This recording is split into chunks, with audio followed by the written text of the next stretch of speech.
Thank you for coming to our grief discussion webinar. My name is Amanda, and my co-host Nakia and I are really excited that this has all come together for this event. Grief is something that we feel the medical and veterinary field that we just don't talk about it enough. And yet it's something that we're all going to encounter at some point in many different and unique ways. So we thought it would be awesome to learn from some professionals who have been there on how to handle it and what it's all about. I know I am personally really looking forward to what our talk is going to be about tonight. Like Amanda said, I'm Nakia, the co-host for tonight. I'm also looking forward to hearing from our speakers. So on our webinar, we have both Dr. Christina Tolman and Dr. Paige Wages. We're super grateful that they both gave up some time to be here with us today. Dr. Tolman's going to be our main speaker for this evening, and Dr. Wages will be helping with our Q&A and sharing some thoughts throughout the event as well.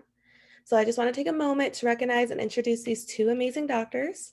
So I'm going to go ahead and start with Dr. Wages. She graduated from St. Lawrence University, where she received her Bachelor of Science in Biology. Then she continued on to become a Doctor of Veterinary Medicine at North Carolina State University.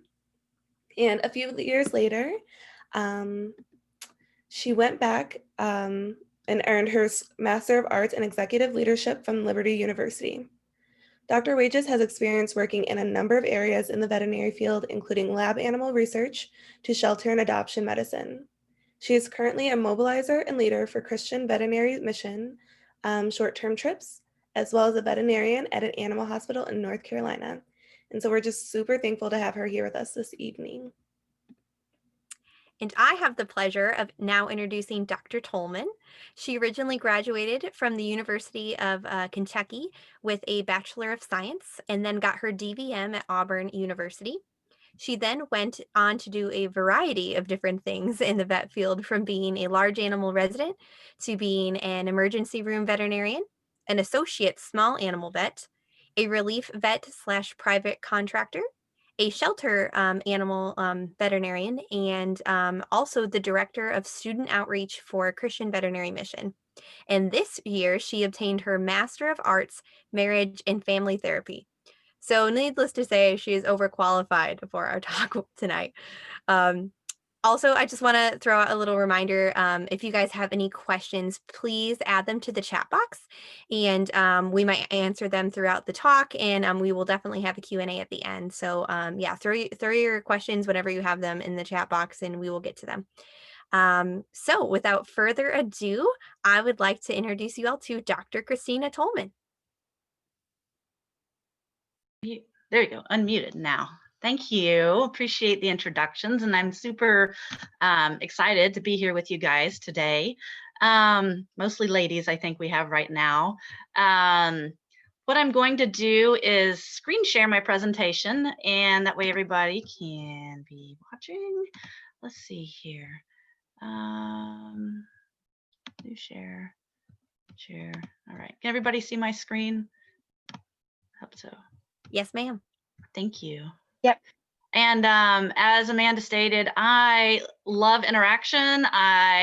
The hard thing about doing these Zoom talks over, well, doing them Zoom instead of doing them in person is being able to get that feedback from you guys and see all your faces and see what's going on. And I miss that. So anybody who wants to chime in the chat box or has any questions along the way, feel free. You don't have to wait until the end, or if you want to wait until the end, we'll certainly have time to chat then too, I believe. So onward. So I just pulled off of Charlie Brown's Good Grief because, you know, grief is a hard thing to talk about. So sometimes a little bit of humor helps when we're dealing with such a heavy topic. That's me on the bottom left with my heart dog, Dawson, who goes with me to work and is really my therapist. Has whiskers is what I say, because but because he does, he comes with me pretty much everywhere, and it's great to have that when you're dealing with so much grief as I do in the ER and the weight of it all. So do we need to talk about this? Yes, actually we do need to talk about this. We need to put words to the feelings that are going on, and surround us each day, because we're so great at the head knowledge, right? Like, we're vets, we're perfectionists, we're in this to like get this degree. It's a very serious matter. And oftentimes it's hard to also pay attention to what's going on internally and to have conversations about that along the way. And certainly we need to. And I'm grateful you guys have the opportunity to do that, through the grief group that has been set up.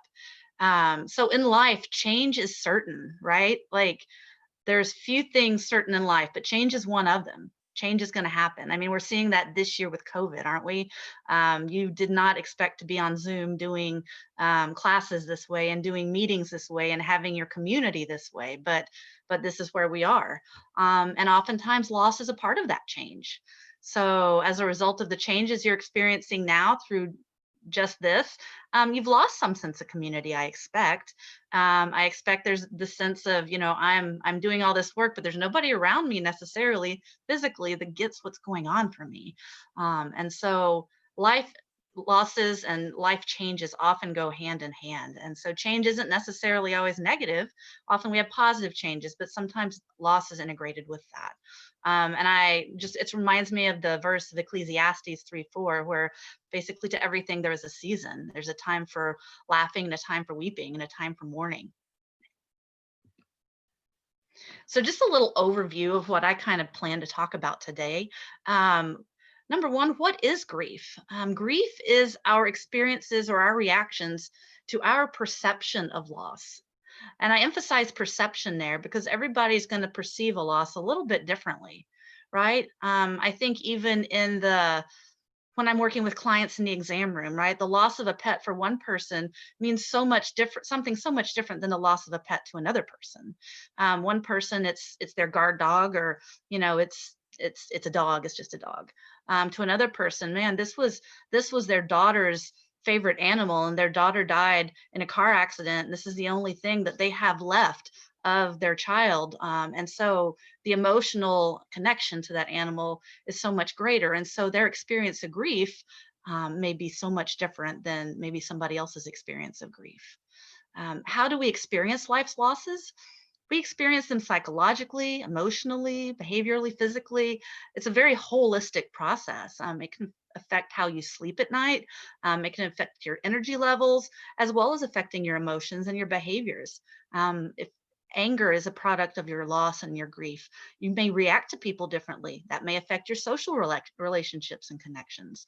So it's a very holistic experience, grief is. And by that, I mean it affects all parts of our life. And we'll talk about that a little bit. How do we help others or help ourselves when we experience grief? We'll shed some light on that, as well as how do we make meaning of our grief and loss? That's a really important part of grief, because that helps us to kind of resolve, or not even resolve completely, but grow through the process of grieving. And without making some meaning out of it, sometimes we just continue to cycle through that grief. So I'm going to give you guys some opportunities for some interaction throughout this. And this is one of those times. So get ready in your chat boxes or turn on your audio. What are some things that might trigger grief? So I put a big G and a little g in there, okay? There are things that might be big that trigger grief. Big items in life, big experiences, but there could be some small ones too. Like, I mean, you may grieve over the loss of an exam, like a failure in an exam or a failure of a couple of exams, because that means you may have to repeat a class. But after you fail a couple classes, that might result in a big G if you're not in vet school anymore, right? So there's some differences. What are some, maybe not necessarily things you've experienced, maybe they are things you've experienced, but what might be some big G's and little G's that we experience?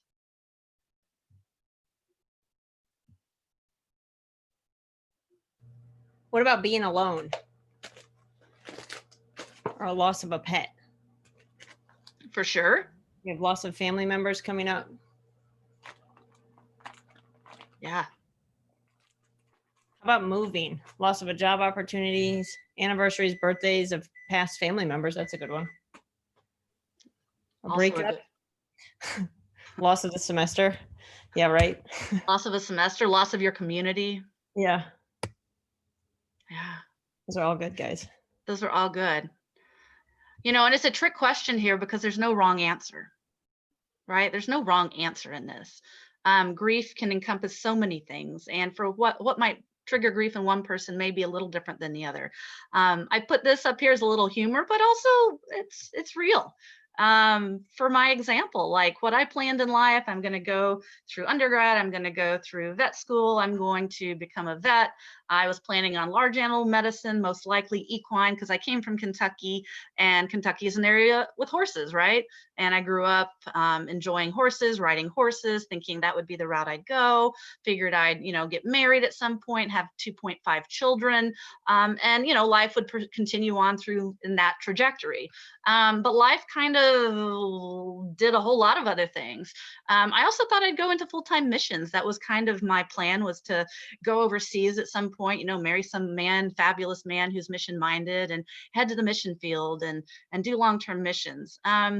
That's not what happened. And I think so many times, we plan life, and planning is good. I'm a planner. Paige is a planner. We're both planners. And so we like to set plans, but God sometimes either has other plans, or there are just changes that we can't expect or don't assume, and that happen along the way that change things. And God will use those. They just might not be what we signed up for to begin with. So I graduated vet school. I ended up in small animal practice, not large animal, which kind of threw me initially, but I really enjoyed it. And come to find out, most people that graduate as young vet students are going into small animal practice over large these days.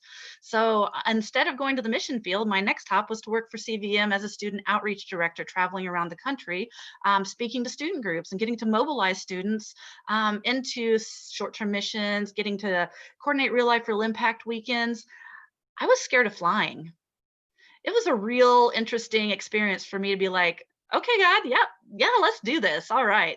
I'm going to fly around. I'm going to jet set around the country now. Yeah. So that wasn't what I planned, but it was the most amazing experience. And I'm so grateful for it. My next step out of that, and in the process of being the student outreach director for CVM, I fell into depression. I didn't see that one coming. Not at all. I gave my heart and soul to the calling that I felt God gave me, and to veterinary work. And little did I realize I'd not set some boundaries in my life, and I just ran myself into the ground. Not only that, but past events in my life caught up with me, and I hit burnout, I hit depression. I lost my dream job, not because they fired me, but because I chose to step out of full-time ministry and work on myself, because I needed to do that, because I knew that the only person who was going to have to live with me for the rest of my life for certain was me. And if I was going to be living with myself for the rest of my life, I needed to work on myself and invest some time there. So I stepped out of that, moved to California, and ended up doing small animal work again, which I didn't anticipate going back to. Really, I was thinking mission field, not small animal again. And then in the process of that, I worked on my degree in marriage and family therapy, in part because I felt I might change careers, and I may still move in that direction, but also in part because it really taught me a lot about myself along the way. And I don't think I realized that at the beginning of the program, but by the end of the program, personal growth was such a huge outcome for me personally. And then being able to share what I've learned with others who are in vet med, who are dealing with similar circumstances. Was somebody saying something and I missed it? Okay, I thought I heard a voice back there. So roundabout all of that, I learned I liked ER. I didn't realize that. I never realized that along the way. ER had stressed me out. I started doing some of that right out of vet school. And I would lie awake at night, like afraid of the next thing that was going to come in, because I wasn't sure how I was going to deal with it. And now it's like just second nature. I get in there and the crises come, and it's what I do. It's what I thrive on. I love it. I'm up all night long for a 14-hour shift. And then I flip my days and go back to working days. And in the meantime, my mother started to live with me because she became impaired and needed caregiving. And so I have an elder mother that lives with me. So, all of these things we don't anticipate, but life brings them along. And there are a lot of losses and griefs along the way. Some of them I'm still grieving. Some of these things you can kind of put on the shelf and they come back later on.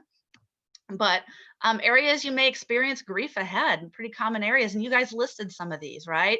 The illness or death of a parent is almost impossible to miss for most of us, unless we go before they do, which is not the normal course of things.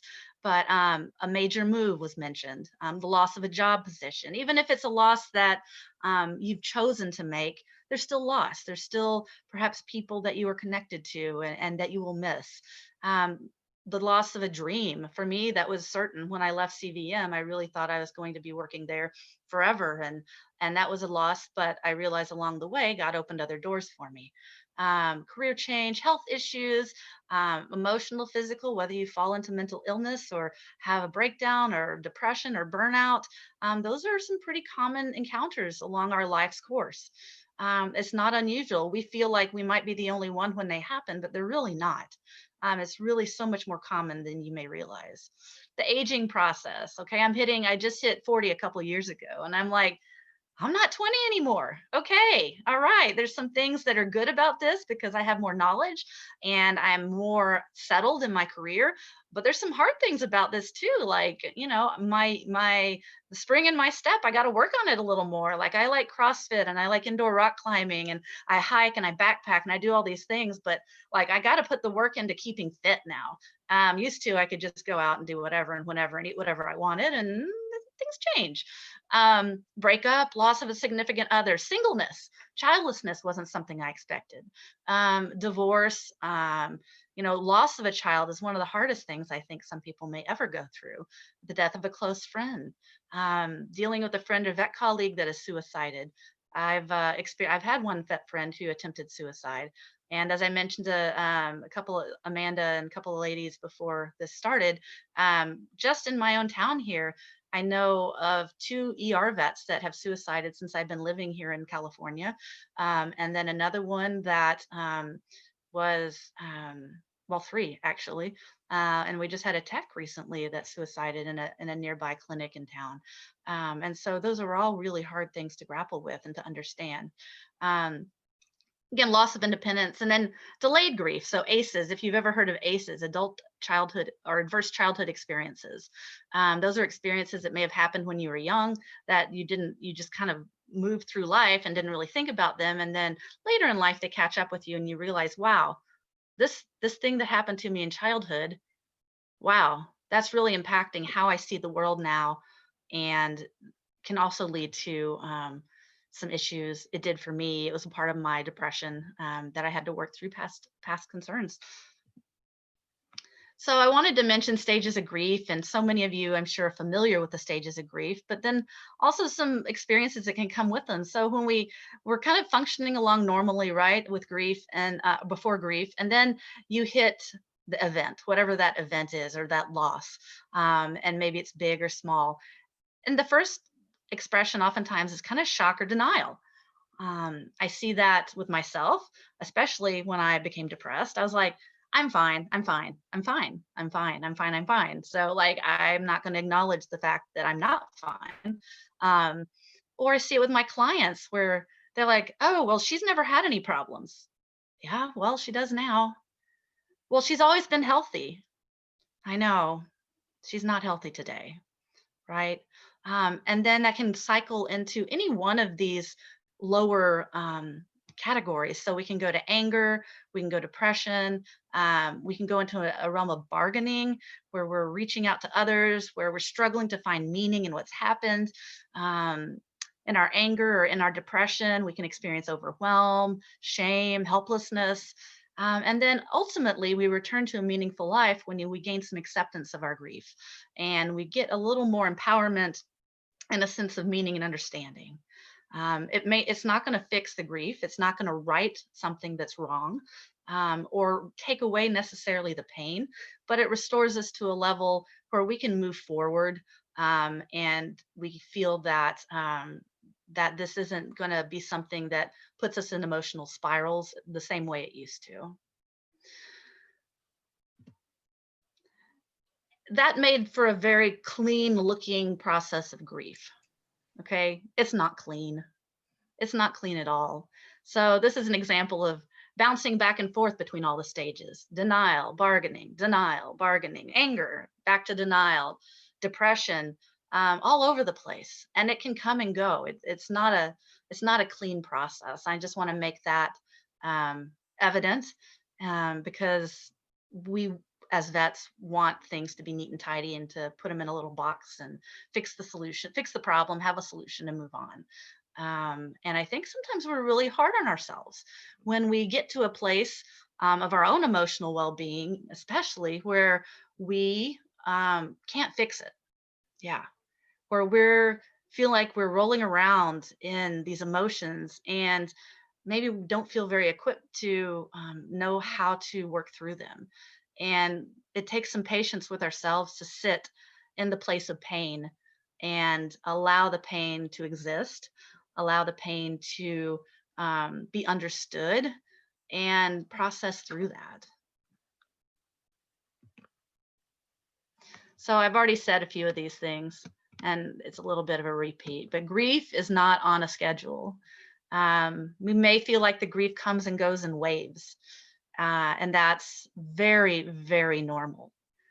It returns when we don't expect it. There may be something you're going along. I think I see this in my clients actually a fair bit of time, when they lose a pet, and it triggers these other griefs in their life that maybe haven't been at the forefront, but the loss of their animal. I might see an older woman come in and she's like, I just lost my husband 2 years ago. I can't handle losing my animal. So this loss of a companion triggers this previous loss of a companion that she's had. And so we're dealing with grief on multiple levels, or she is actually, but we're seeing that kind of manifest itself in the room. It returns when we don't expect it. It's re-triggered by other life events. And sometimes as a vet, especially if we're in a professional setting, we have to put it on the back burner for a little while so that we can function at the place we're at. So I may be grieving something in the exam arena or in my office when I'm at work. There may be something going on. And for a while, I need to put that grief on a shelf. And I'd be like, okay, I acknowledge that you're there. I see you. I need to set you aside so I can do this thing, but I'm going to come back to you. Okay. I'm going to come back to you and give you some attention. And then all of these are okay. I want to emphasize that as well. Feeling like it's coming back again, feeling like something is being re-triggered, feeling like it's in waves. Those are all okay. So I kind of shared a little, but just to throw this out again as a question to stimulate some dialogue, how might you experience grief in clients in the exam room? And again, as I mentioned, grief comes out in many different facets. It comes out behaviorally, emotionally, socially, physically, psychologically, all those ways. Anybody have some thoughts or ideas, or even Paige, some experiences of how grief comes out in clients? A lot of people get angry. That's a big one. Like really angry. And usually Yes. once you figure out why, it's not usually they're mad at us, but they take it out on us or my team. And then once we figure out that there's something, it's usually something else going on in their life, like a family member has recently passed away or something like that. So anger is one that we see a lot, I think, in clients. Absolutely. And I think a key from that one is when you do have angry clients, being mindful it's hard not to take it personally, but being mindful that it's 90% of the time, 99 maybe % of the time, it's probably not about you. Right. And most of the time it's not us. They just take it out on us. And Exactly. You have to remind your staff of that too, and not take it personally, because you can, if you can internalize it pretty easily, and then it ruins your day too. So. Yeah. Or in some people ruins their career. We just had 2 leave our ER practice because they were so tired of the client interactions. They took it very personally. And, yeah. And it can go that way. It's very hard. So a couple other things people said is, some clients get silent. They'll question the doctor, deflect, or try and change the topic, distrust, go elsewhere. Sometimes you see clients that will hop between animal hospitals. rather than just stick with one place. And a lot of times it's because a pet died and they're blaming somebody, or they just haven't really recovered from that pet's loss. So I don't know if you've seen that at all. Totally have seen that. Yes. Or people that come back in that say, I didn't want to come back, but my animal is sick. And the last time I was here, my other animal died. Yeah. So they're just reliving that grief in the moment as they come back through the doors. Or one of my mom's caregivers even recently had to put her dog down, and she's like, can you pick up my the ashes from my dog, because I can't go back.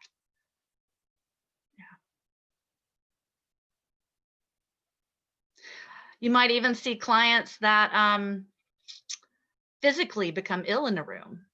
I've seen this where I've seen clients that are feeling some traumatization through the experience, or they're very sensitive, and they have to step out. They can't stay in the room physically, or they feel like they're going to faint or pass out. So those can be some things that come along. I also do see confusion quite a bit. So psychologically, emotionally, you're trying to express or discuss something that's very heavy. Maybe their dog has cancer that you've just discovered, or is in heart failure, or some experience with their pet. And they just really have trouble taking it in. And I hear my techs sometimes saying, we already told them this, we already told them this. And even if we tell them, we might have to tell them 4 or 5 times, because they're just not registering things the way they might if they weren't going through grief. And I'm sure you probably had that experience too, Paige. Oh, absolutely. Or you tell them that their pet has cancer and they're like, my mother was just diagnosed with that. And then they lose it on you. Yeah.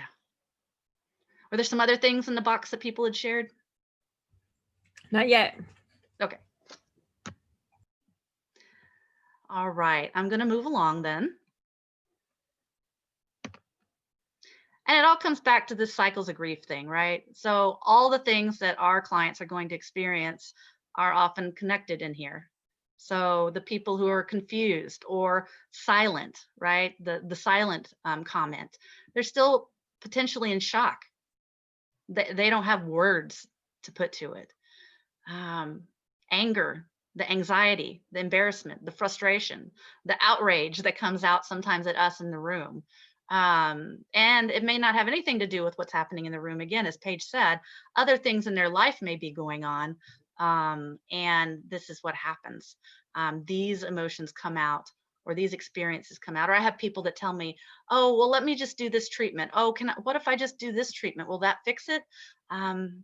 No, it won't, but they're bargaining. They're working through the process. And sometimes we just have to be patient with them. We may allow a pet to go out the door that we feel is going home to die.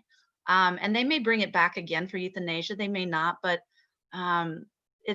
we're dealing in those moments with a part of their grieving process, in addition to looking at the pet's well-being. So there's multiple things going on, and I'm not sure that we're fully equipped with that in vet school to fully recognize the layers that are taking place in a room at the same time.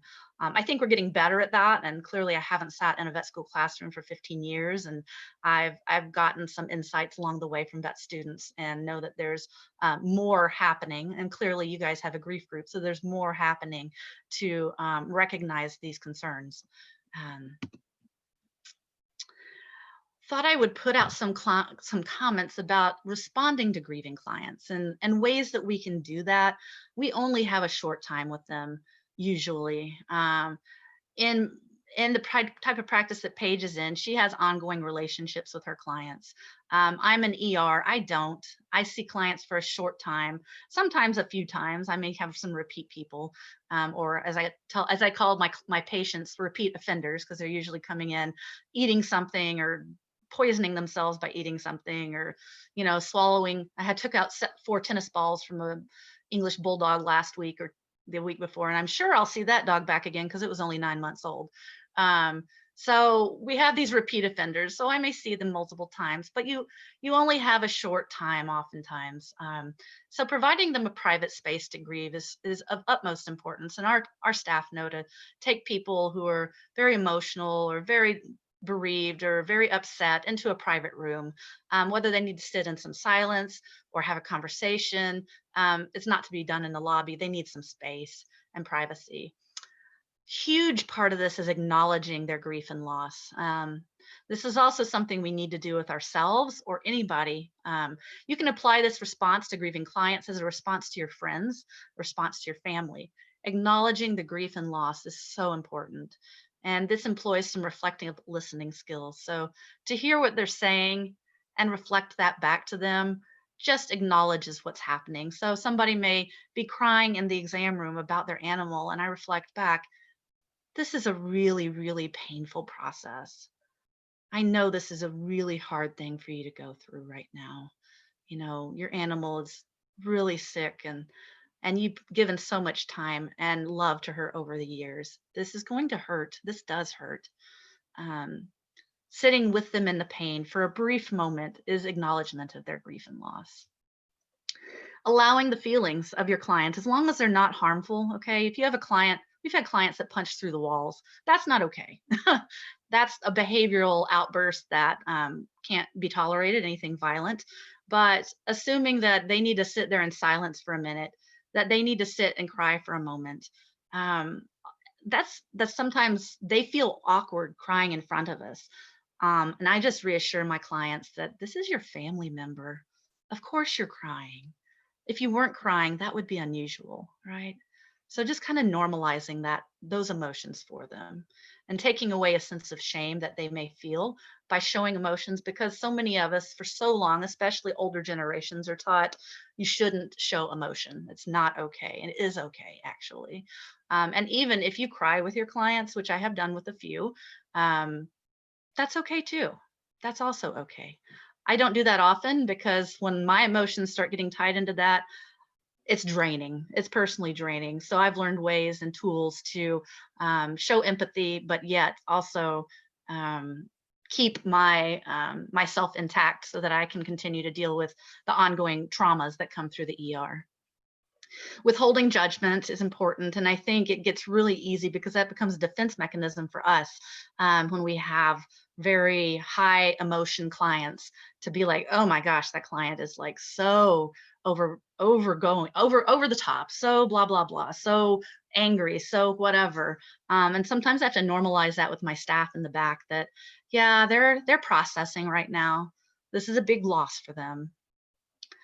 And there are many takes on whether or not to pray with a client who's grieving. And I've had different perspectives, and Wage has probably had different experiences with this with her clients. Used to, I lived in Tennessee, and that's kind of a Bible Belt area. And I'm still in the semi-Bible Belt for California. But with in asterisk, I put in California.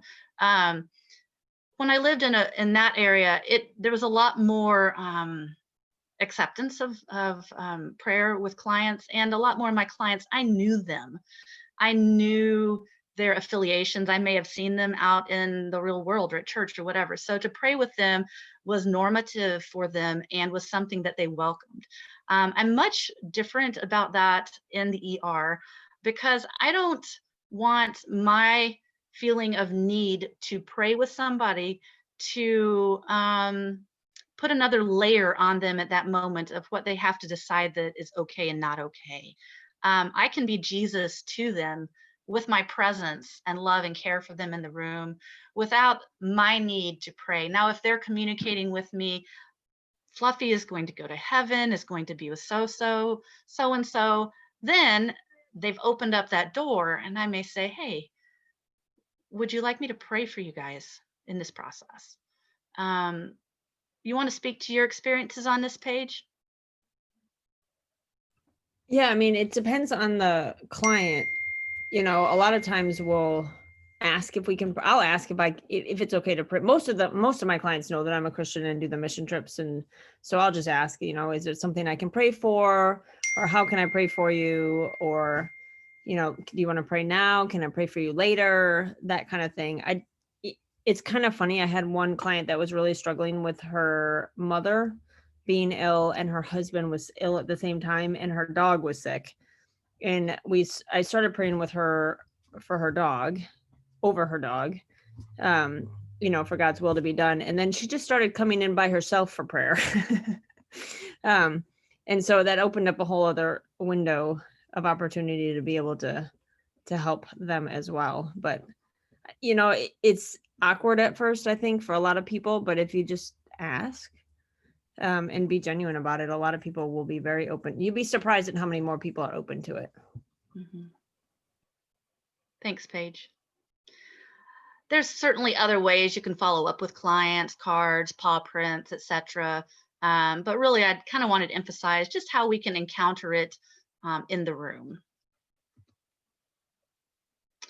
So also important, and I'm going to while I'm talking, I'm going to let Nakia, or is it Nakia? I'm sorry, switch to screen sharing on her page because I couldn't get the audio to come up on this video, which I think is a really great video. Let me stop my share. How about I do that first? That would help. There. That talks about how we can help a friend who's grieving. Because sometimes we encounter people who are grieving and it just is hard for us to know what to say or what to do. So I think this is a good little short snippet for that.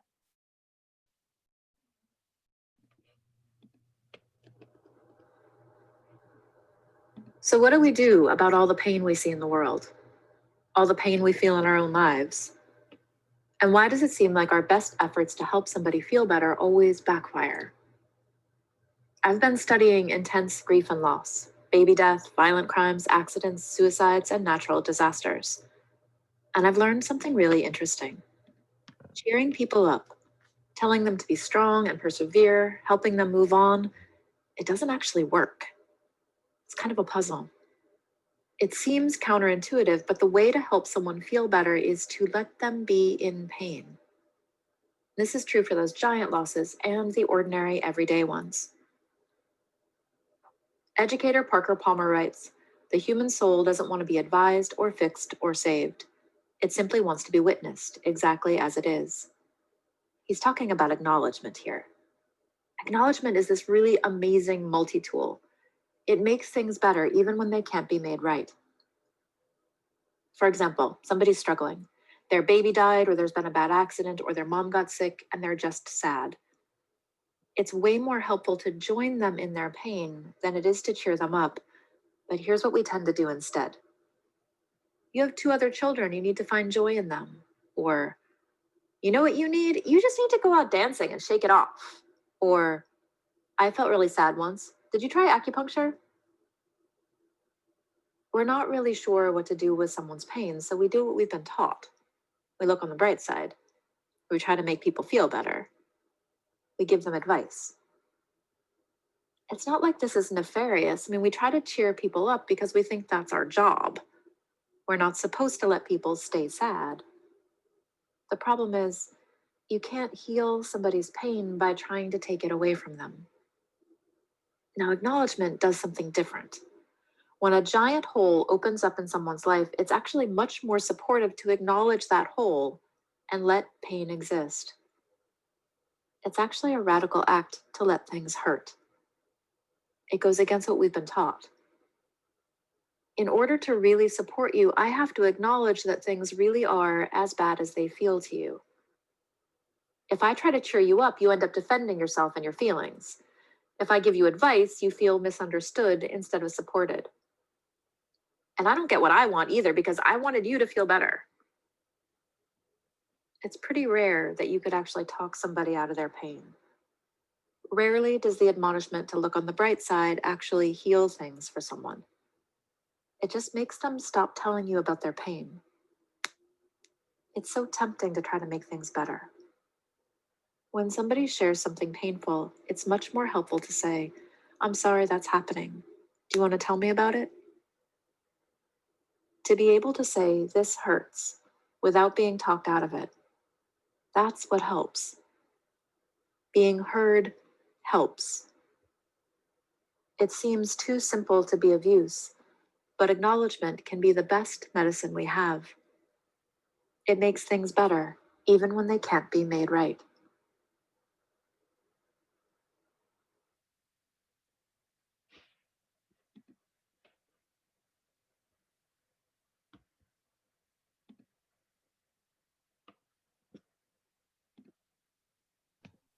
Okay, thank you for sharing that. I'm going back to my screen share. I think that's visible for everybody. Any thoughts on that? Any experiences anybody's had that, does that resonate with anybody? Yeah, I definitely I feel like I try to make people feel better when they come to me with their issues. And I was actually just telling Amanda that, you know, if I have a friend that feels down, I'm like, well, look, you have this and we can do this. And I try really hard to like make them feel better because I think that's what would help instead of realizing that, you know, maybe I should just be there for them and acknowledge what they're going through. Yeah. Yeah, thank you for sharing that and being vulnerable to acknowledge that that's also your, you know, your go-to. And I think I honestly think my time during my therapy program, and I tell people this, one of the biggest things it gave me was an understanding of how to listen, because I think that's so hard and it sounds so simple, but we're people of action most of the time, especially being veterinarians, right? The group I'm talking to, we want to act, we want to fix it. And in these moments, just being present is often the healing power.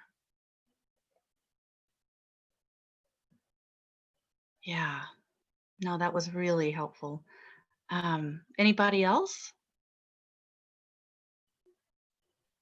I really like the video. I feel like even through grief group and discussing these things, when it comes time to actually helping someone through their grief, you almost feel at a loss of what to do. So constantly going over it is so helpful.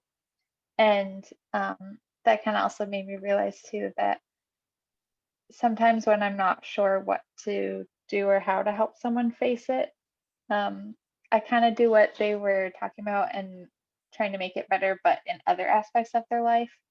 So obviously you can't make certain things better, but if you can alleviate their pain or make other aspects of their life easier for them, then it kind of makes the suffering a little bit better, but that's not always helpful. So it was kind of nice to hear from them what I guess a better approach. Yeah, thank you. It's hard to just be. I mean, it's hard for me to just be in certain areas, and always I want to do things, but there's power in that. It's also nice sometimes just being with someone. Right. But Yeah.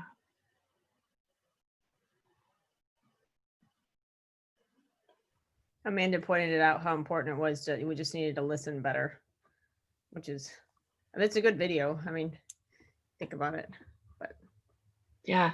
trying to meet people where they are rather than trying to have them jump over the rainbows or see the rainbows that you're dropping in front of them. A lot of people, you know, you just kind of get in that black hole like the video showed, and you just can't see out of it. But if you can help step into it.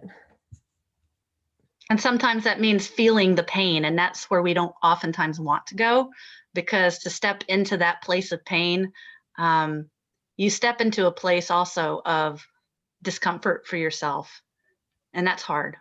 Mm-hmm. This video is really beautiful. I hope that we get to save it or share it somehow. I think I see it's on YouTube, but for me personally, like this video, because the other day I was having an episode and my boyfriend was on the phone, and instead of trying to fill the void with words and say stuff, he just let me go through the emotions and he just acknowledged it and he just listened. He didn't say anything. He just sat there and listened. And by the end of it, I told him that I'm grateful that he didn't try to fill it with words to say, hey, you know, the person, you're gonna meet the person one day, or, you know, all that kind of stuff. But it was just nice to know that somebody was willing to just listen and just let my emotions just be as they are. So it was a beautiful video. And that's a beautiful thing to share too. He really gave validity to your emotions and to just your experience.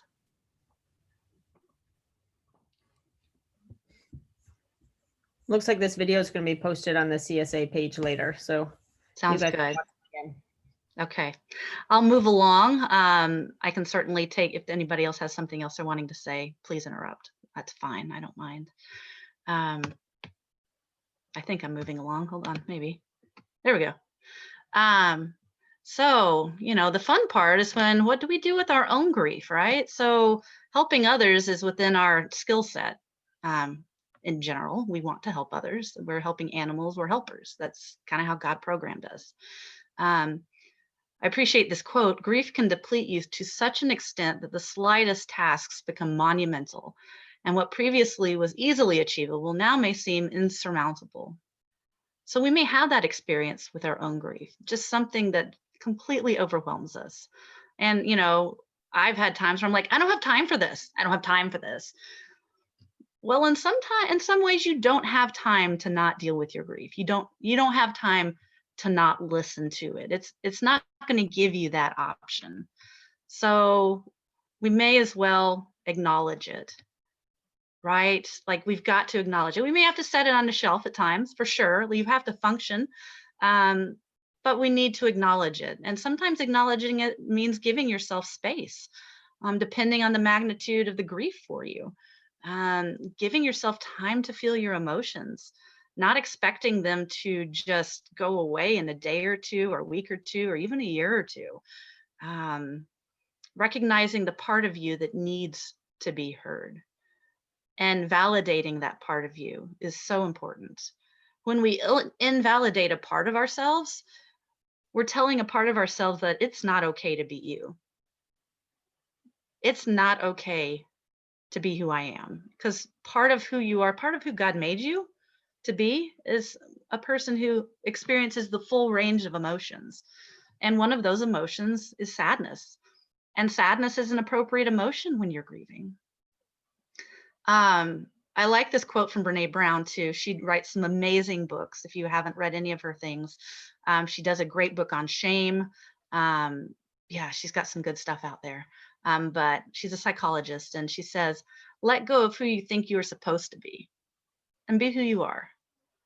I think this is very in line with what we're talking about, letting go of having this outer shell of appearing like everything is fine, which we do need to function in some parts of society, right? Like we can't just be a melting puddle all the time. I get that.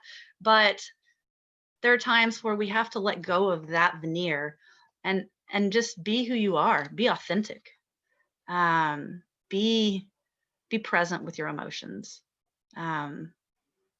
It's like being that little rabbit and that little bear. Imagine that that's two parts of yourself, right? And the little bear in you is so sad, and the little rabbit in you is saying, oh, it's okay, it's fine, let's go, come on, come on, come on, come on, come on. Not helpful. It's just not helpful. And I think with grief in myself too, there have been times where I look at things that other people are experiencing as loss, and I look at what they're experiencing on the outside, and they seem all put together. And I judge myself and compare myself to them, right? I'm like, well, they just went through X, Y, and Z. I mean, their mother was killed in a car crash, and my mother is just disabled and lives with me. So I shouldn't be struggling as much as they are. This is not a comparison. There's nothing to compare. You are you. You have your experiences, and they count. Okay, they count. So don't judge it, don't compare it, and don't ignore it. It would be three things I'd say when you're experiencing grief yourself. And there are times when we need help with grief, okay? And that's also appropriate. I think grief can be a time when we actually build community because we're reaching out with a need that we cannot fill in ourselves. We need other people, and needing other people, it might come as a hard thing for us to need others, but to build community, people don't want to be around somebody who has everything all together all the time and needs nothing ever. That's a hard person to actually be with. It's actually a hard person to be with. I had a friend approach me recently, and they were going to help me with some I don't know, fixing a door in my house. And I'm like, yeah, I tried and I just couldn't do it. And blah, blah, blah, blah, you know, like making all these reasons about my efforts and attempts to try to do it myself. And they're like, well, that's great. I'm glad you didn't, because it's no fun if you could do it all. Like if everybody can do everything, then we don't get to help each other. Oh, well, that kind of made sense. And that kind of is my perspective with grief. Sometimes we need others, and that's actually good. It brings about some connectedness. So you may want to reach out to others for support, whether it's your family or friends, grief support group, a therapist. I am a huge advocate for therapy. Clearly, I got a degree in it, so I have a lot of value in the therapy process. But I see a therapist weekly, and I see it as something that helps me to be a stronger person, helps me to be more the person that God created me to be. I think oftentimes that I'm getting on my little platform about like psychological well-being now, and I have some talks on that too. But I think a lot of times we look at going to a therapist as a weakness. Like, why should you have to go to a therapist every week? Well, why do we go to the gym every week, right? I go to the gym, I go to CrossFit, and I keep doing it every week because I want to remain strong, because I want to build strength. It would be kind of weird for me to say, yep, I went to the gym for 2 months and I'm good for life now. I'm as strong as I need to be. It's good. That kind of sounds weird, huh? Well, I find therapy to be a similar thing.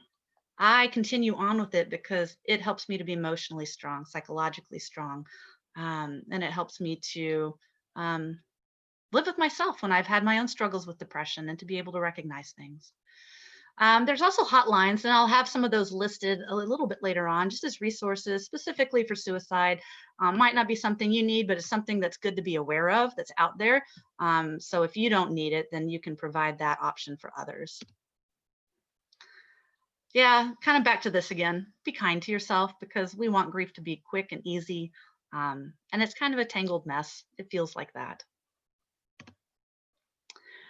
Just a brief blurb on grief versus depression. I think some people may struggle with identifying the difference between these two. And this is something presented to me during school that I found to be extremely helpful and useful. I look at this and just want to kind of overview kind of what grief looks like as compared to depression. So when we look at the predominant feelings of grief, there's going to be emptiness and loss. When we're looking at depression, we're looking at something that is more persistent. So a persistently depressed mood, an inability to even anticipate pleasure in the future. Grief is going to be a little more time bound. It may reoccur, it may go in waves, like I said, but it doesn't seem to be present all the time. The persistency of grief goes through waves, and the thoughts are usually tied to a specific loss, whereas with depression, it's a more persistent, pervasive experience. Moods are not tied to a specific thought or a specific preoccupation. Grief tends to have give us the opportunity still to have positive emotions and humor. So its pervasiveness is kind of spotty. We'll have grieving periods, we'll have moments, and then we can kind of go back to what seems normal, but then we have grieving moments again. Depression, it's pervasive unhappiness, miserable, very, very hard to find humor or access those positive emotions. Our cognitions during grief, usually we have a preoccupation with the loss itself. Depression, the cognitions go more toward a self-critical or a pessimistic rumination. I don't, what's wrong with me? I don't understand myself. I'm awful. I'm terrible. Very shame-inducing thought process, as opposed to grief, which is more focused outside of yourself, focused with that experience. Certainly sadness at the loss internally, but it's still perceived, it's about that loss and or your relationship to that loss. Self-esteem with grief, generally your self-esteem is intact. You may still have derogatory thoughts. Again, those are linked to that loss usually. With depression, you just have pervasive feelings of worthlessness and self-loathing. You hate yourself. I can't stand myself. Who would want to be around me? I don't even want to show up because I'm just going to create a more miserable environment for everybody. if I'm in this club, why would anybody else want to be in this club kind of thing? Like nobody's going to want to be in a club that I'm a member of. Those are more negative self-assessments. And then if we have suicidal ideation around grief, again, it's often dealing with joining the deceased, if that is what happened, if somebody passed away. That's usually the connection. Whereas with depression, again, you're back focused on your worthlessness, undeservingness, or just wanting to escape the pain.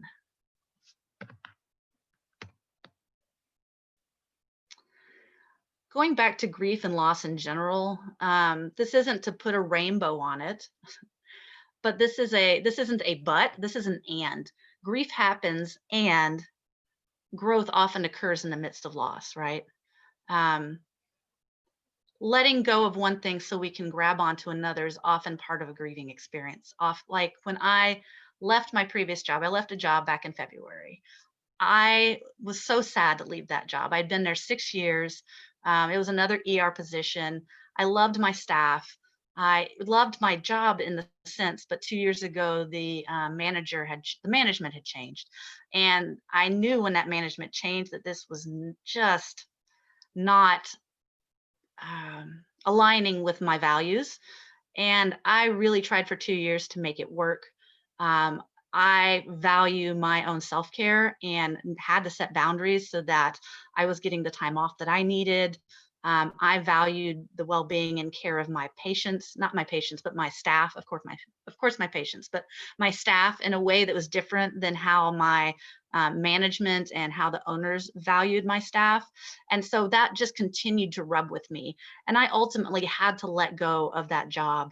And I took hold of a new job in a place that has been a huge blessing, where the value for the staff is just evident all the time by our manager and her, the ways that she uses positive reinforcement to try to provide encouragement to our staff, and the way that my time and self-care needs are valued and respected.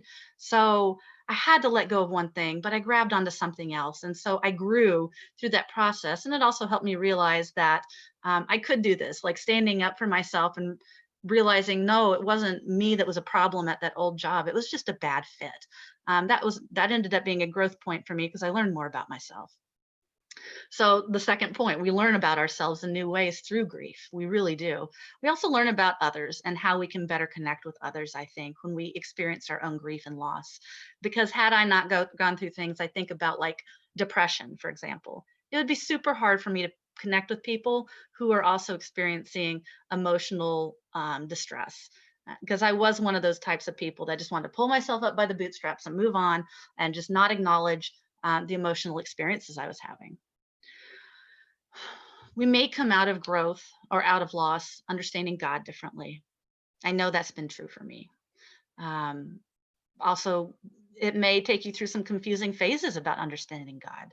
And that's okay, because that can also lead to questions that may help you grow. It's hard. It's very hard. That could be its own other conversation and discussion altogether.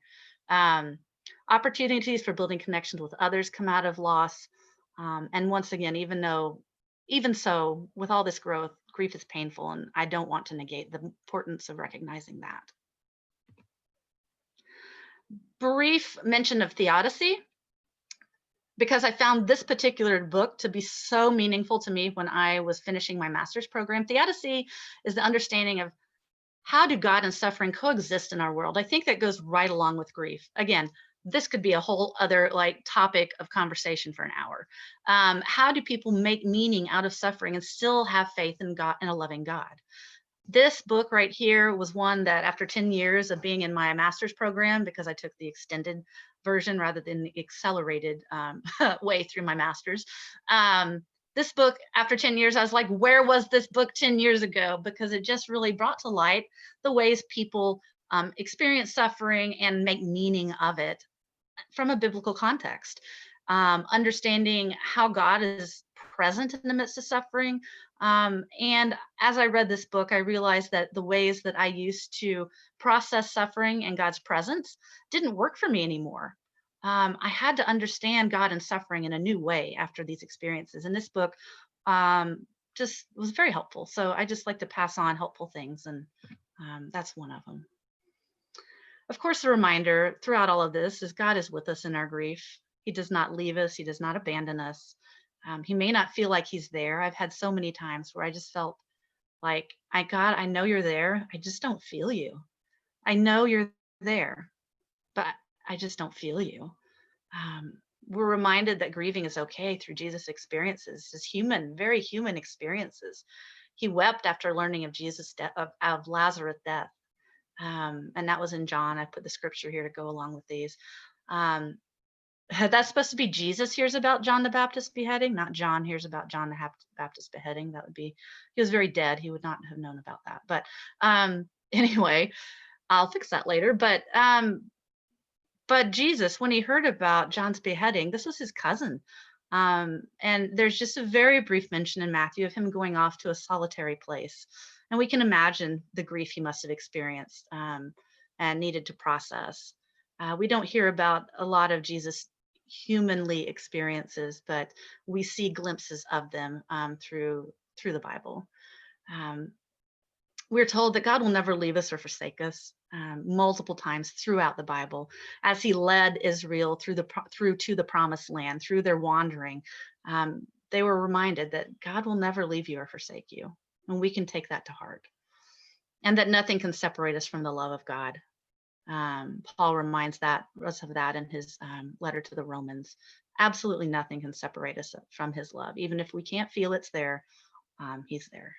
And I believe too that he grieves with us. He loves us in such a way that the things that bring us sadness and pain, he's like a bad analogy, but I can see God being there with us like that little rabbit coming in next to the bear and just being present, not saying anything, just being present with us. And we can imagine him that way, I believe, that he's there with us. Some resources. You have your local student-led group. I put a couple of emails up here, so I hope that was okay, Nakia and Amanda, so people can connect with you if they don't already have that. Heinz Hospice has many resources for grief. It's clearly a hospice organization, and they're throughout the country. It's just a good one to know about. If you don't need it, you may someday, or may want to look them up, or know somebody that would benefit from them. They do a lot of grief support groups for loss. There's the National Suicide Hotlines 24/7. And then I also looked up too that you guys have at St. George's, if you ever get back down there again, a psychological service center, and they have an emergency phone line as well that's open 24/7.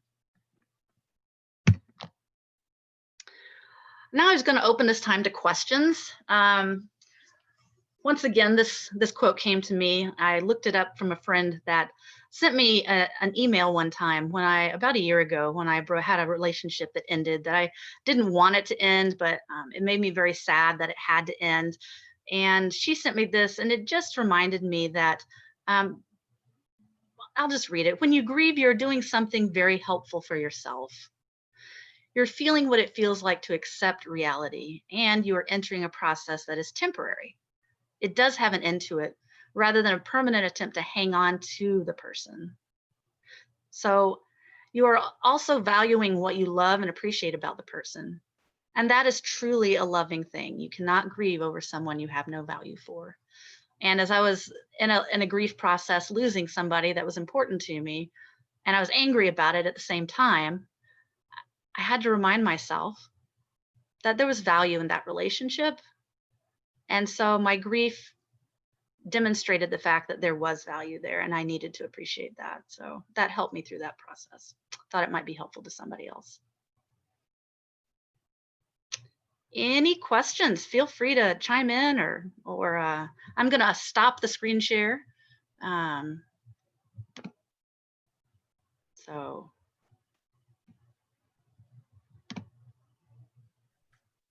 I have a question. Hey, Amanda. Hey, Nakia. Thank you so much. I just want to say thank you so much for your words of wisdom and encouragement. Like, a lot of what you were saying did resonate with me. Sorry, I would have my camera on, but my hair is kind of in twist right now. So I do have a question, like personally, so like my mom, she obviously, so we're grieving the loss of my dad. And the way that we grieve is, I noticed in the household is very different for all of us, my sister, the grandkids, all that. But sometimes I find it hard because my mom, she grieves by talking about dad. And sometimes I like to do that too, but I feel like we're on like two different wavelengths. So when she's ready to talk about it, I'm not. When I would like to express it, you know, she's very receptive because that's the way she is. So I guess my question is, how do you then go about being present and allowing my mom to grieve, but not feeling like I'm not allowing her to grieve at the same time? Like, if that makes sense. Like, because when she's ready to talk about it, I'm just like, oh. So Yeah. it's kind of hard. Yeah, that's super hard, right? Because are you living I'm assuming you're living probably together or nearby or, Yeah, um, so, we live together, yes. yeah. Um, I think honesty is the best there. Like when your mom needs to talk to you about grief, for sure, being able to listen to her is something that you want to be able to do and to provide that for your mom. Um, but you also want to honor the need that you have as well, which is sometimes silence. Sometimes that means you need to not think about it or to not be reminded of it. And so maybe having a discussion with your mother about, hey, mom, or the next time she has this, the conversation, mom, I want to be present to help you through this. And there are times when I can't and I need to not talk about it because that's just how I am. Neither of them is right. Neither of them is wrong, right? It's just how you're different and how you're wired differently. For her, it might clue her a little bit too. Maybe she has no idea. I don't know. I don't know how the dynamic is played out between you. It might clue her to have more conversations with her friends. That there's some other people out there she may be able to rely on other than you to have these conversations with. Mhm. Thank you. Yeah, that's hard though. And to navigate those conversations when you're going through grief, that's hard because you want to be everything you can for your family, but you need to do also what's important for your healing as well. Yeah, thank you. Sure. I also have a question. So I know particularly in the vet field, suicide rates are going up. Um, what are some things that you guys, I don't know, like if I know you mentioned you've had some techs and students you've known who have committed suicide. Um, like, are there certain things to like look out for like our colleagues or I don't know, like if there's like ways that we can try to help people through that or like or also like knowing someone who goes through suicide, how do you work through that yourself? Because I'm sure that there's probably feelings of like, oh man, should I have said something, could I have done this, whatever. Yeah. So, I mean, survivor's guilt is a real thing. When you see somebody go through any kind of trauma or tragic experience, or, and, I mean, on a weird level, I've felt it even in this whole COVID experience of seeing people who are losing their jobs, who don't have money, who are having all these experiences opposite of what I am. Because right now, the vet industry is insanely busy, like ridiculous. Like I can't even describe it to you guys right now. I mean, Paige will nod with me. It is just nutso right now. So I'm financially doing well. Others are struggling, and I feel this sense of like guilt, like that's not fair, which is kind of like survivor's guilt you would feel if somebody passed like that or went through a trauma or suicide. Um, and it's a process to work through realizing I wasn't the cause of their experience. You know, um, I I have lived my life such that maybe you were present with them, maybe you sought to help them. Um, but ultimately, they are responsible for the decision, as awful as that sounds, that they have made. And yeah, it's a grief. I mean, it's a grief that you have to go through if somebody that um, does suicide. And that just circles back to everything we just talked about, right? Um, if you know somebody that you feel may be suicidal, certainly stepping in alongside of them and being present for them. It also sometimes, though, pulls you down and takes a toll on you with how much you can engage that. So then you have to measure what's going to be safe and healthy for you, and how much of your time can you give to being present with that person, and then going elsewhere to fill up your cup too. Sort of like, I think it's Angelica was speaking about, the grief and with her mom, like she wants to be present for her mom, but then she also needs to fill her cup and also make sure she's doing what's healthy for her. So there's not a clear cut like answer to the question. But there's a hotline, making that available in your workplace. Seeing if you can do so much to come alongside a person. You can acknowledge the pain that they're experiencing, but they ultimately have got to take the steps to seek their healing, right? You can say, I've been seeing this great therapist. She is amazing. You don't even have to tell them that you recommend a therapist for them, but that somebody who's fantastic, or that you've been to a therapist, like conversations like that aren't pointing to their inadequacies, but that just maybe build a connection. But that is a hard place. My friend that attempted suicide, I had no idea. I think much of the time we have no idea. Somebody is going through this pain and they've not opened up and been able to express it. And I think that's often where the experience comes of suicide. Maybe not always, but it's just too much pain for them to deal with, and they don't feel that they have a place to go with it. But yeah, very vague answer, but yeah. No, that was a great answer. Thank you. I appreciate that. Yeah. And she's really right. We had one of my classmates committed suicide, and we see it a lot, unfortunately, and it's a shock when it happens because a lot of times they don't reach out for help. So, help when you can, but if you can, one of my students was like right there. One of my North Carolina students was right there, and we were able to intervene, but it's only because other people saw it and was able to catch, like little signs and things, and then the alerts were out. But it's if it happens, it's nobody's fault. Like Christina said, they're the ones that made the decision. So, but coming around people and loving them is the best you can. And if you're present with them and they're like a threat to themselves, like an imminent threat, like they're really at that point, stay with them and call 911. Mm-hmm. Like that seems to go without saying, but when you're in that moment, you're like, oh my gosh, what do I do? What if I do this and they hate me for it? Well, maybe they're going to hate you for it, but you might hate yourself later for it if you didn't take that action. So just stay present with them. They're like, I think I might hurt myself tonight. I'm going to call someone, I've got to make this call the parent, make some phone calls, call 911. They deal with that, and you don't have to be the one to then bear the burden.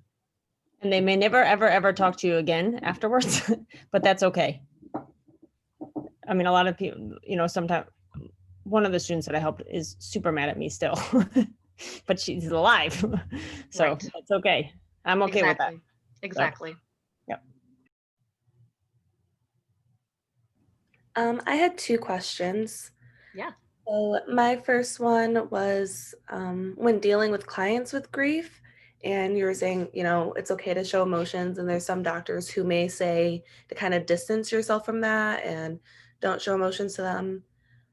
I worked with a doctor who one time, this family was just super distraught, and I was in the room with them. And as I was walking out, I was just like, I'm sorry for your loss. And the doctor told me to never say, I'm sorry, because it's a liability for them. Like, we did something wrong. And I was so confused by it because, well, 1, there's like a consent form. So I was like, I don't think you're liable for that. But 2, if it was a human who just lost, a loved one, we would, say, I'm sorry for your loss. So I just didn't know, I guess like your thoughts and feelings behind that. I think you have to respect whoever you're working for and what their concerns are. My guess, and I'm not this person who said that, my guess is her concern about I'm sorry for your loss is just that I don't know how the animal died either. I don't know the circumstances around it. Say it died under anesthesia in surgery and you're telling them I'm sorry. that to your employer might be saying, admitting some degree of guilt in it. I'm guessing, I don't know. So I think we have to respect our employers, but finding a way to be able to convey your acknowledgement of the grief is acceptable. So maybe that employer, you need to talk to them and say, hey, it's important to me to be able to convey that I acknowledge their grief. I think that's important.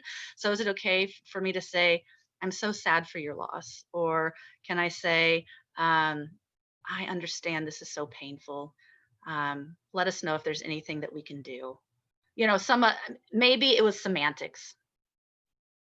Because it's very human to have these emotions. And if you're with an employer who doesn't agree with you saying things that are just authentic to who you are, find a new employer. That's what I would say.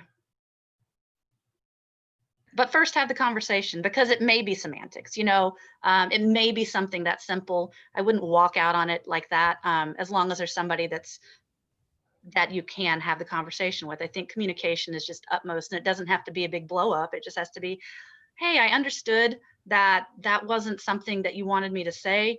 What would you recommend that I say when somebody's grieving the loss of their pet, just so that they know that we've made that connection? Because I really think that that's such an important part of building our practice, and I want to be a part of building up your practice.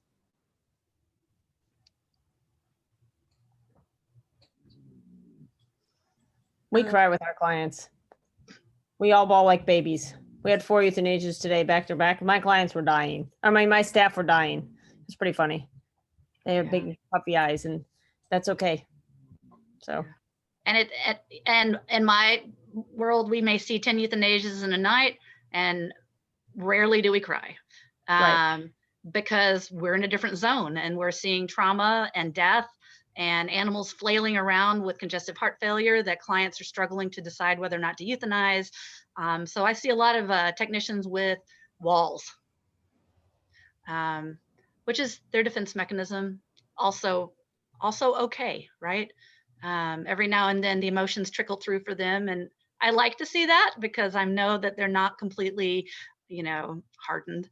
And I see that in myself occasionally. If I see an orange cat, I cannot be around orange cats for euthanasia because my baby is orange, and so that's my tender spot. But it reminds me I'm human in all of this, and I appreciate that. My second question was just about the bulldog that you removed 4 tennis balls from. And just like, what part of the GIT were those tennis balls? All 4. It was a 9-month-old English bulldog. You know how big those mouths are? They're not very big. That airway, there's no airway. I guess it makes up with its GI tract. I don't know. But all 4 tennis balls were in the stomach. Yeah, super impressive. Let's see if I can, yeah, it was just, anyway. Those are the fun things you like see, and you're like, what in the world possessed this animal? And the owner was like, we haven't seen those tennis balls for forever. Like, found them. Yeah. We had a bulldog eat a basketball.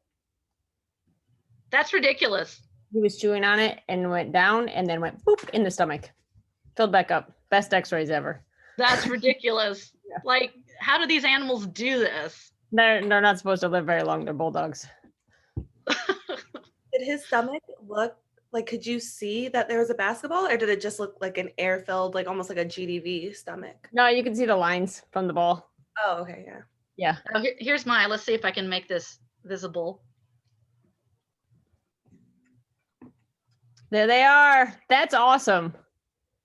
Please submit that for famous That those is really X-ray cool. things. That is what a tennis ball looks like on an x-ray. Man, you know, you always hear about the labs eating everything, but bulldogs, yeah. Frenchies are horrible. I pulled 21 used tampons out of a Frenchie one time. Wow, Disgusting. kind of Right. gross, yeah. Really gross. Man, gross. dogs, you love them, but they're so gross Right. sometimes. TMI there, but you know, the trenches of vet med. I'm kind of glad I Right. cute not animals. Sometimes. Yeah, there's 2 med students on here right now that are probably like tennis balls on an x-ray. Like, what Our patients are more funny. I'm not even surprised because human beings eat weird stuff too, so I'm sure the animals would as well. But I did want to, I wanted to make a comment for like med students and vet. It still applies for both, because of one of my personal experiences as a nurse. So that's kind of like my background. And then I went into medicine. And one time I had a patient, ironically, same first name as my dad, same age as my dad, same diagnosis. Mm. And, you know, so I got onto shift and I started bawling my eyes out, of course. And then I spoke to my charge nurse. And so just like, you know, an FYI for us working in the field, like it's okay to have those experiences and like, just make sure you communicate with your team, because, you know, they were compassionate. They changed the profile right away. They changed my assignment. They're like, we're so sorry, we didn't know. And they didn't know, right? So it was kind of like, I didn't inform them and they didn't know. So it was just like a lack of communication, which is fine. But they were very considerate. They were really nice about it. So, you know, even if you have those experiences, just please make sure you communicate with somebody because, you know, people are more than willing to help you. But keeping it, if I had kept it to myself that shift, I think I would have been like a hot mess. So I'm glad that like I reached out as soon as I got the assignment.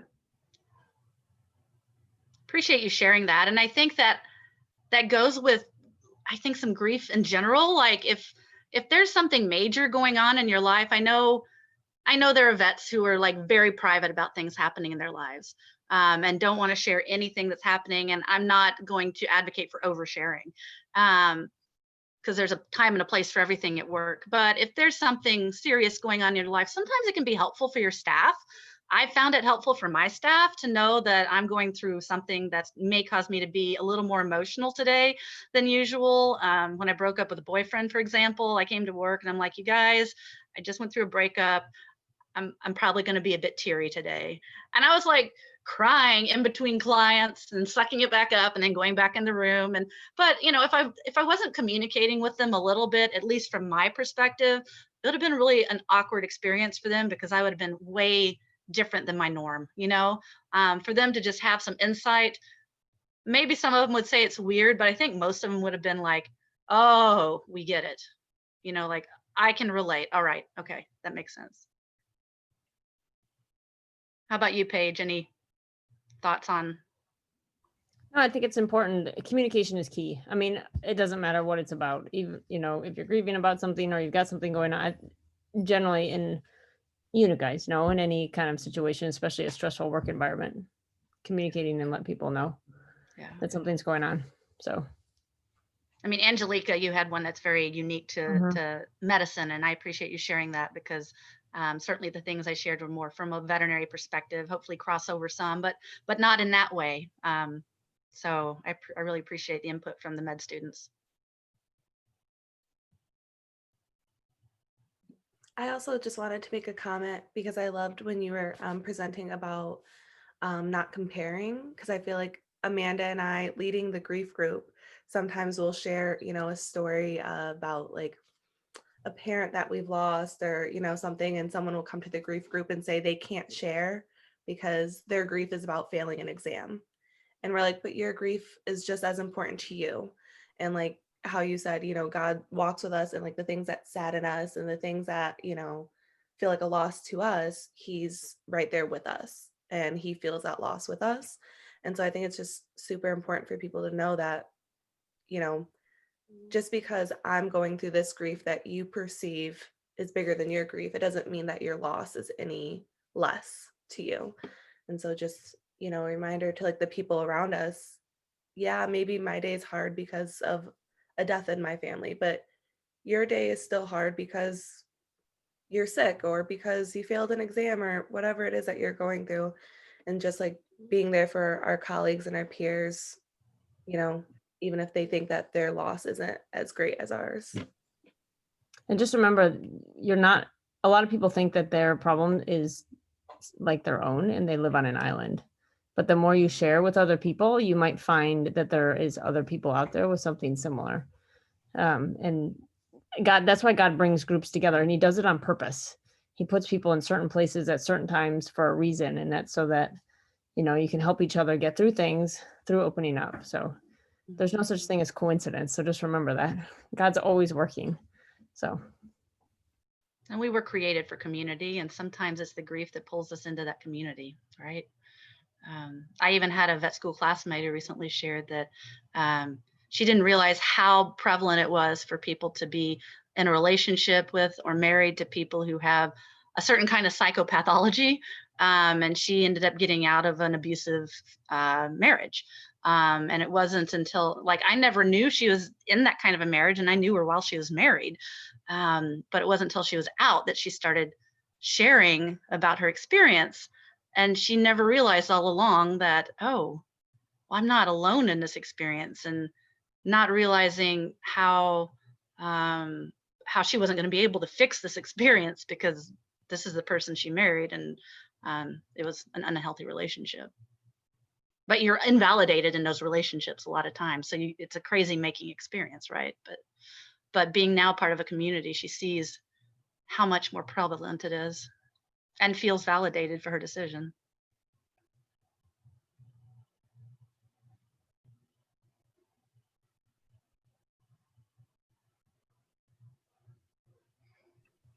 Anything else? I appreciate everybody for showing up on a Friday afternoon. I was thinking, wow, Friday afternoon on grief with medical and vet students, like this is heavy.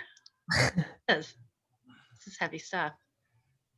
So Yeah, definitely, indeed. And yeah, I'm so thankful too to you, Dr. Tolman, and you, Dr. Wages, for taking the time out of your Friday as well to share with us. Truly, this has been, I know for me, this has been just so great, and you had so many amazing things to share. And I hope that, yeah, it made an impact on everyone else. We did make a recording, so hopefully we can share that too with people. I know there were some people who couldn't make it tonight.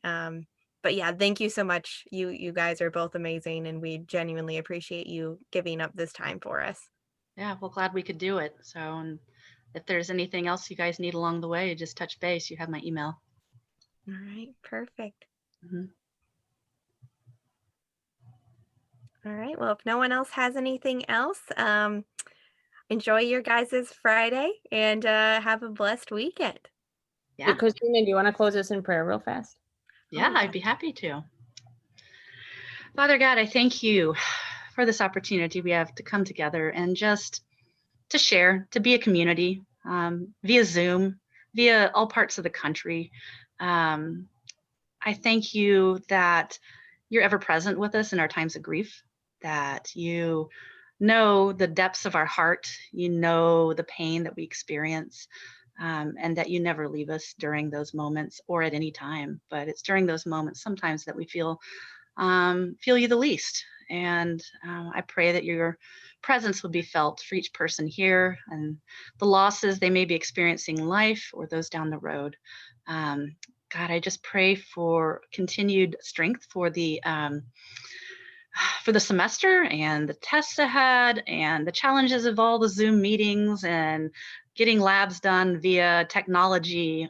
I pray too for the Christian Student Association that meets, and just for strength of the leadership and commitment for those that wish to be a part of it.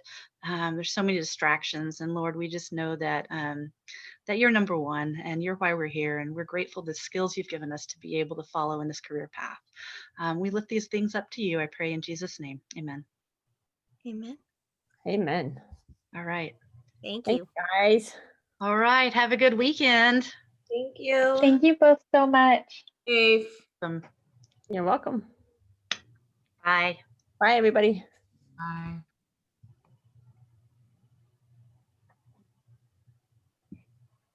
All right. Thanks, ladies. That was Yeah, really good, Christina. If you need anything or want anything else, just let me know. All right. I mean, seriously, that was more than I would imagine. That was amazing, and wow. I mean, that was great. That was Good. great. Glad it was helpful. Yeah. Yeah, it certainly was.